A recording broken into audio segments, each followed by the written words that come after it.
Cruzando el umbral de la esperanza. San Juan Pablo II. 32. Totus tuus.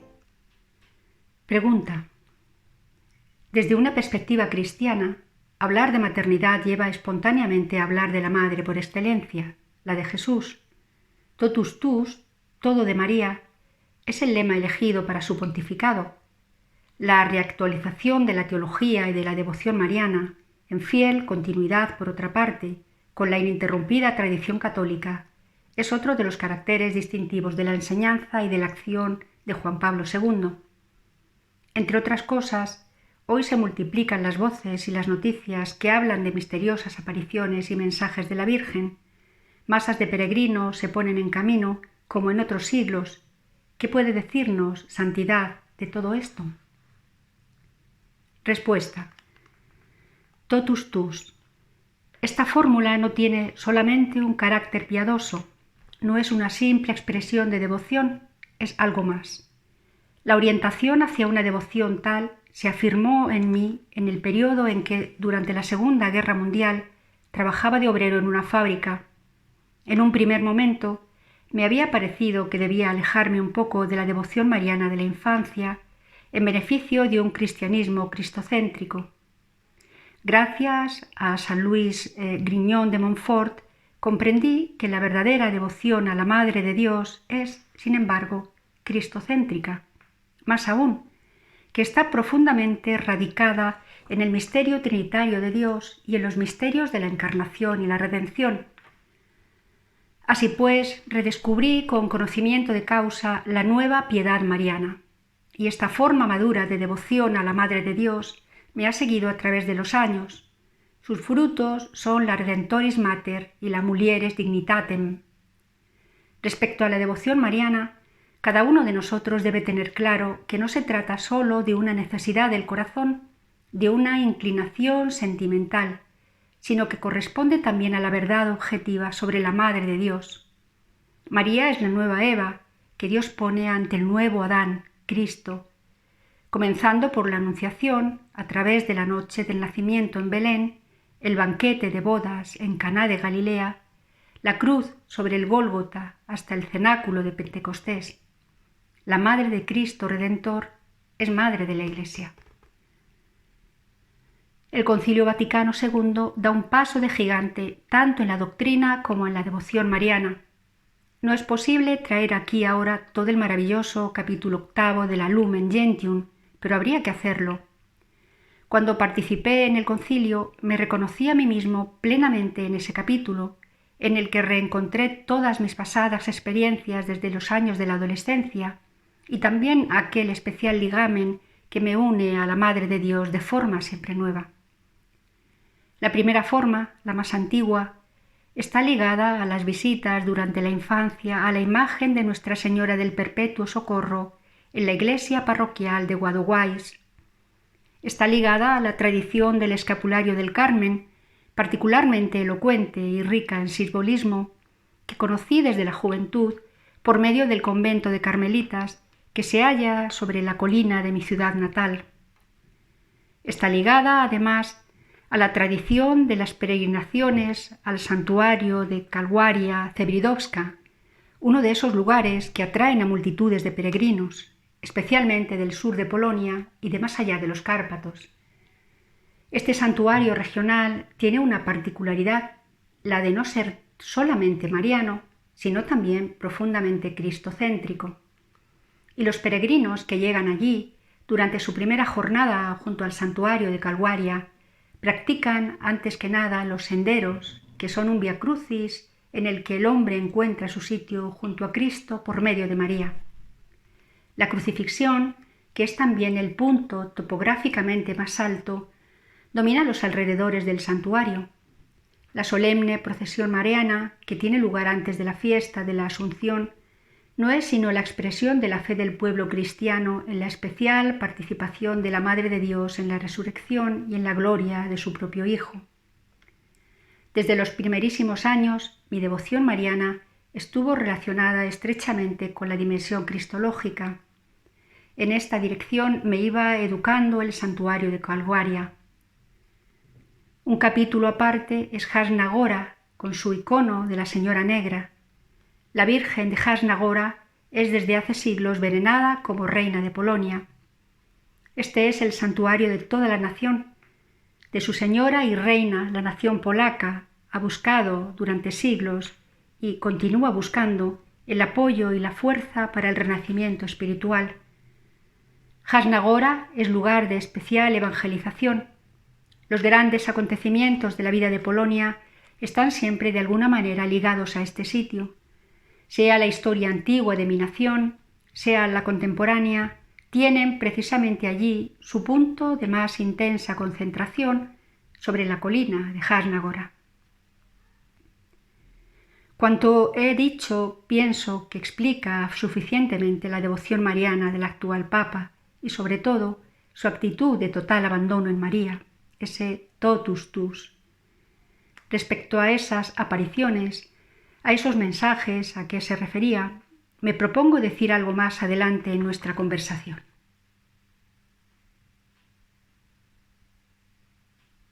(33) Mujeres. Pregunta. En la carta apostólica con el significativo título de Mulieris Dignitatem, la dignidad de la mujer, usted ha mostrado, entre otras cosas, cómo el culto católico por una mujer, María, no es en absoluto irrelevante en lo que se refiere a la actual cuestión femenina. Respuesta. Sobre la estela dejada por las observaciones precedentes, quisiera llamar aún la atención sobre un aspecto del culto mariano.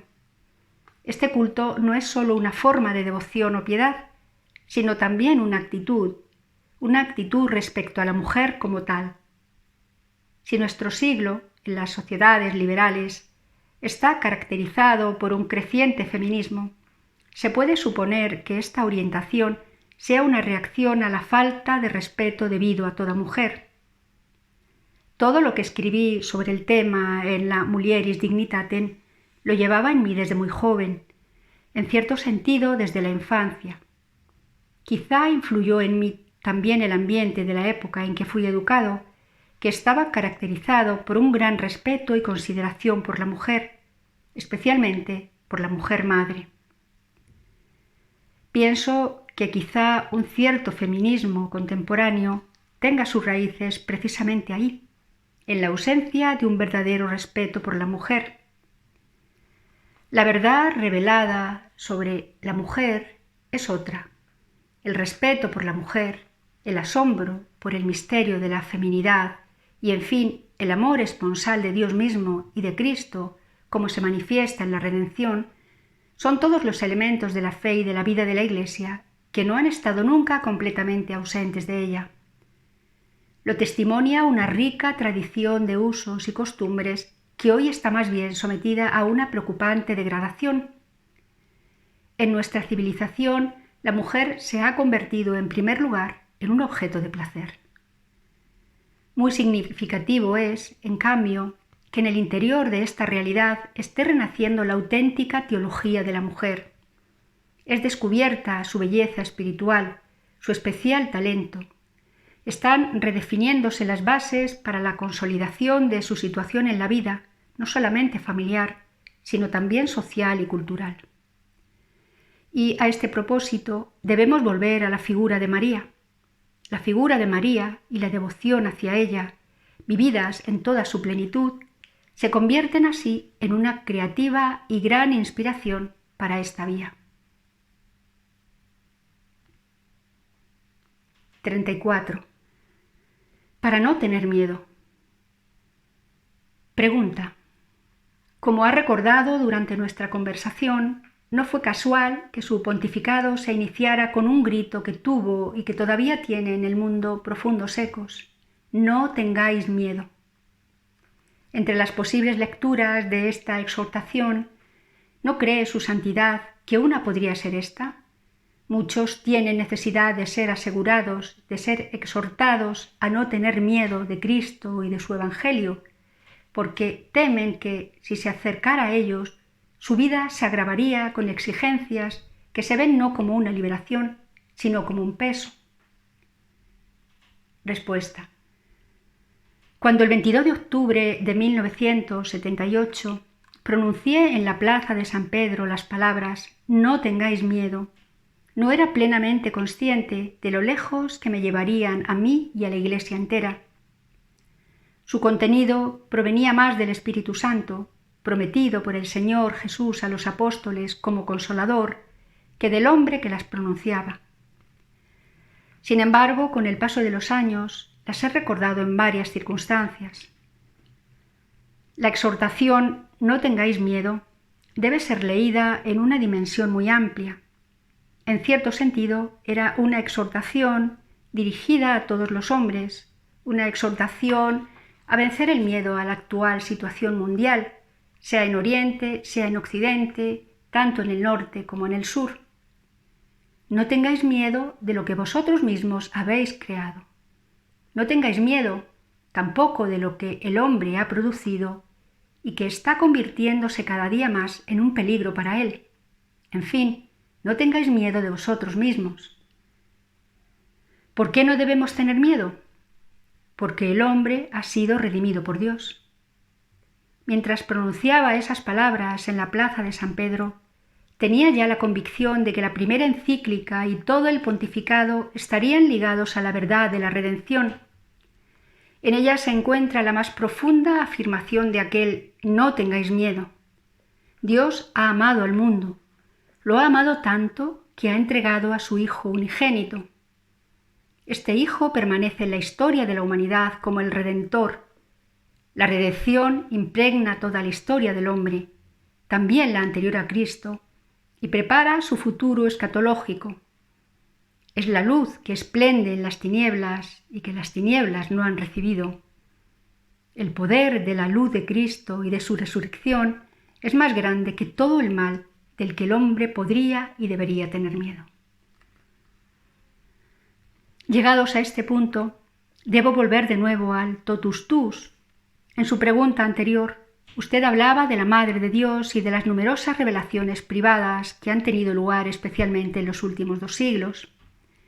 Al responder, he explicado de qué modo la devoción mariana se ha desarrollado en mi historia personal, empezando por mi ciudad natal, pasando por el santuario de Calhuaria hasta Jasnagora. Jasnagora entró en la historia de mi patria en el siglo XVII como una especie de «no tengáis miedo», pronunciado por Cristo por boca de su madre. Cuando el 22 de octubre de 1978 asumí la herencia romana del ministerio de Pedro, sin duda llevaba profundamente impresa en la memoria, en primer lugar, esta experiencia mariana de mi tierra polaca. «No tengáis miedo», decía Cristo a los apóstoles y a las mujeres, después de la resurrección. En los textos evangélicos no consta que la señora haya sido destinataria de esta recomendación. Fuerte en su fe, ella no tuvo miedo. El modo en que María participa en la victoria de Cristo, yo lo he conocido sobre todo por la experiencia de mi nación. De boca del cardenal Stefan Wyszynski sabía también que su predecesor, el cardenal August Holt, al morir pronunció estas significativas palabras: «La victoria, si llega, llegará por medio de María». Durante mi ministerio pastoral en Polonia, fui testigo del modo en que aquellas palabras se iban realizando. Mientras entraba en los problemas de la Iglesia universal, al ser elegido Papa, llevaba en mí una convicción semejante, que también en esta dimensión universal, la victoria, si llega, será alcanzada por María. Cristo vencerá por medio de ella, porque Él quiere que las victorias de la Iglesia en el mundo contemporáneo y en el mundo del futuro estén unidos a ella. Tenía pues esa convicción, aunque entonces sabía aún poco de Fátima. Presentía, sin embargo, que había una cierta continuidad desde la Salet, a través de Lourdes hasta Fátima, y en el lejano pasado nuestra polaca Jasnagora. Y he aquí que llegó el 13 de mayo de 1981, cuando fui alcanzado por el proyectil en el atentado en la plaza de San Pedro. No reparé al principio en el hecho de que aquel era precisamente el aniversario del día en que María se había aparecido a los 3 niños de Fátima, en Portugal, dirigiéndoles aquellas palabras que, con el fin del siglo, parecen acercarse a su cumplimiento. Con este suceso, ¿acaso no ha dicho Cristo una vez más su «no tengáis miedo»? ¿No ha repetido al Papa, a la Iglesia e indirectamente a toda la familia humana esas palabras pascuales? Al finalizar este segundo milenio, tenemos quizá más que nunca necesidad de estas palabras de Cristo resucitado. No tengáis miedo. Tiene necesidad de ellas el hombre que, después de la caída del comunismo, no ha dejado de tener miedo y que, en verdad, tiene muchas razones para experimentar dentro de sí mismo semejante sentimiento. Tienen necesidad las naciones, las que han renacido después de la caída del imperio comunista, pero también las que han asistido a esta experiencia desde fuera. Tienen necesidad de estas palabras los pueblos y las naciones del mundo entero. Es necesario que en su conciencia resurja con fuerza la certeza de que existe alguien que tiene en sus manos el destino de este mundo que pasa, alguien que tiene las llaves de la muerte y de los infiernos, alguien que es el alfa y el omega de la historia del hombre, sea la individual como la colectiva. Y este alguien es amor, amor hecho hombre, amor crucificado y resucitado, amor carístico. Es fuente incesante de comunión. Él es el único que puede dar plena garantía de las palabras «no tengáis miedo». Usted ha observado que al hombre contemporáneo le es difícil volver a la fe, porque le asustan las exigencias morales que la fe le presenta. Y esto, en cierto modo, es verdad. El Evangelio es ciertamente exigente. Es sabido que Cristo, a este respecto, no engañaba nunca a sus discípulos ni a los que le escuchaban. Al contrario, los preparaba con verdadera firmeza para todo género de dificultades internas y externas, advirtiéndoles siempre que ellos también podían decidir abandonarle. Por tanto, si él dice «no tengáis miedo», con toda seguridad no lo dice para paliar de algún modo sus exigencias. Al contrario, con estas palabras confirma toda la verdad del Evangelio y todas las exigencias en él contenidas.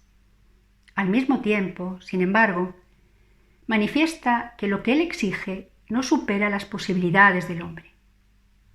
Si el hombre lo acepta con disposición de fe, también encuentra en la gracia, que Dios no permite que le falte, la fuerza necesaria para llevar adelante estas exigencias.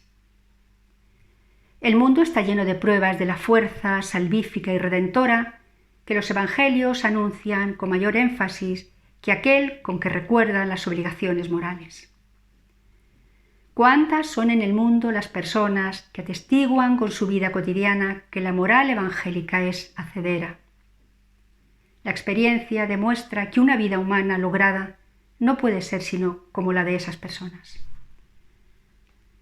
Aceptar lo que el Evangelio exige quiere decir afirmar la propia humanidad completa, ver en ella toda la belleza querida por Dios, reconociendo en ella, sin embargo, a la luz del poder de Dios mismo, también sus debilidades. Lo que es imposible a los hombres es posible a Dios. Estas dos dimensiones no pueden estar separadas entre sí. De una parte, las instancias morales propuestas por Dios al hombre, de la otra, las exigencias del amor salvífico, es decir, el don de la gracia al que Dios mismo, en cierto sentido, se ha obligado. ¿Qué otra cosa es la redención de Cristo sino esto? Dios quiere la salvación del hombre, quiere el cumplimiento de la humanidad según la medida por él mismo pensada, y Cristo tiene derecho a decir que el yugo que nos pone es dulce y que su carga, a fin de cuentas, es ligera. Es muy importante atravesar el umbral de la esperanza, no detenerse ante él, sino dejarse conducir. Pienso que a esto se refieren las palabras del gran poeta polaco Cyprian Norwid, que definía así el principio más profundo de la existencia cristiana. no detrás de sí mismo con la cruz del Salvador, sino detrás del Salvador con la propia cruz. Se dan todas las razones para que la verdad de la cruz sea llamada buena nueva. 36.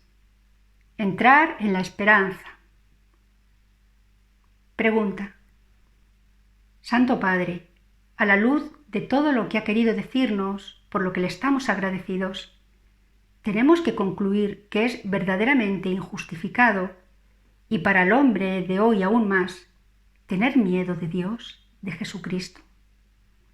Debemos concluir que, al contrario, vale de verdad la pena entrar en la esperanza y descubrir o redescubrir que tenemos un Padre y reconocer que nos ama.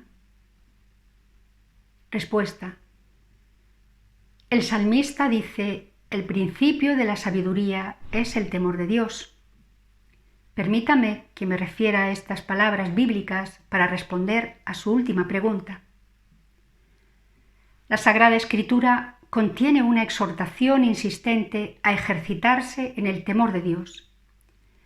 Se trata aquí de ese temor que es don del Espíritu Santo. Entre los 7 dones del Espíritu Santo, señalados por las palabras de Isaías, el don del temor de Dios está en el último lugar. Pero eso no quiere decir que sea el menos importante, pues precisamente el temor de Dios es principio de la sabiduría. Y la sabiduría, entre los dones del Espíritu Santo, figura en primer lugar. Por eso, al hombre de todos los tiempos y, en particular, al hombre contemporáneo, es necesario desearle el temor de Dios. Por la Sagrada Escritura sabemos también que tal temor, principio de la sabiduría, no tiene nada en común con el miedo del esclavo. Es temor filial, no temor servil. El esquema hegeliano amo-esclavo es extraño al Evangelio. Es más bien el esquema propio de un mundo en el que Dios está ausente. Un mundo en que Dios está verdaderamente presente, en el mundo de la sabiduría divina, solo puede estar presente el temor filial. La expresión auténtica y plena de tal temor es Cristo mismo. Cristo quiere que tengamos miedo de todo lo que es ofensa a Dios. Lo quiere porque ha venido al mundo para liberar al hombre en la libertad. El hombre es libre mediante el amor, porque el amor es fuente de predilección para todo lo que es bueno. Ese amor, según las palabras de San Juan, expulsa todo temor, todo rastro de temor servil ante el severo poder del omnipotente y del omnipresente desaparece y deja sitio a la solicitud filial para que en el mundo se haga su voluntad, es decir, el bien, que tiene en él su principio y su definitivo cumplimiento. Así pues, los santos de todo tiempo son también la encarnación del amor filial de Cristo, que es fuente del amor franciscano por las criaturas y también del amor por el poder salvífico de la cruz, que restituye al mundo el equilibrio entre el bien y el mal. Al hombre contemporáneo le mueve verdaderamente ese amor filial por Dios, temor que es, en primer lugar, amor. Se puede pensar, y pruebas no faltan, que el paradigma de Hegel del amo y el esclavo está más presente en la conciencia del hombre de hoy que la sabiduría, cuyo principio es el temor filial de Dios. Del paradigma hegeliano nace la filosofía de la prepotencia. La única fuerza capaz de saldar eficazmente las cuentas con esa filosofía se halla en el Evangelio de Cristo, en el que la postura amo-esclavo es radicalmente transformada en la actitud padre-hijo. La actitud padre-hijo es una actitud permanente. Es más antigua que la historia del hombre. Los rayos de paternidad contenidos en ella pertenecen al misterio trinitario de Dios mismo, que se irradia desde él hacia el hombre y hacia su historia. A pesar de eso, como se sabe por la revelación, en esta historia los rayos de paternidad encuentran una primera resistencia en el dato oscuro pero real del pecado original, Esta es verdaderamente la clave para interpretar la realidad.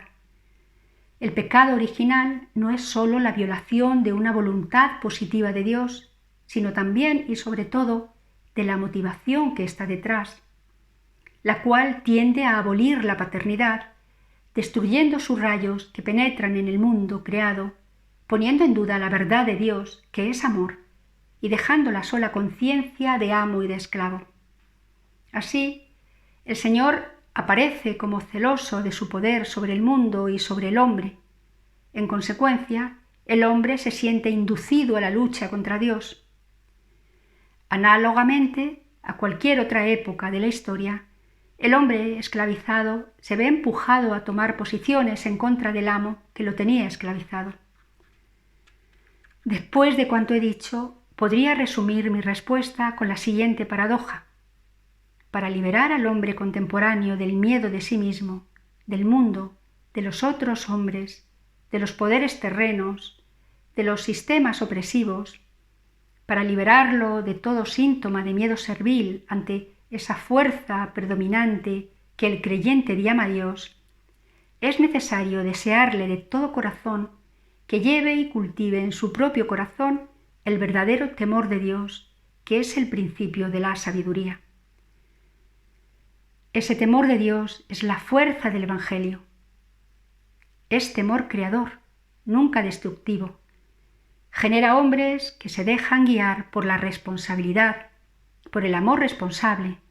Genera hombres santos, es decir, verdaderos cristianos a quienes pertenece en definitiva el futuro del mundo.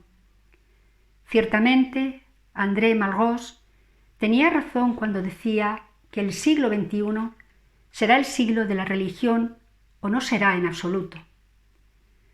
El Papa, que comenzó su pontificado con las palabras «No tengáis miedo», procura ser plenamente fiel a tal exhortación y está siempre dispuesto a servir al hombre, a las naciones y a la humanidad entera en el espíritu de esta verdad evangélica. Fin de Cruzando el umbral de la esperanza, de Juan Pablo II.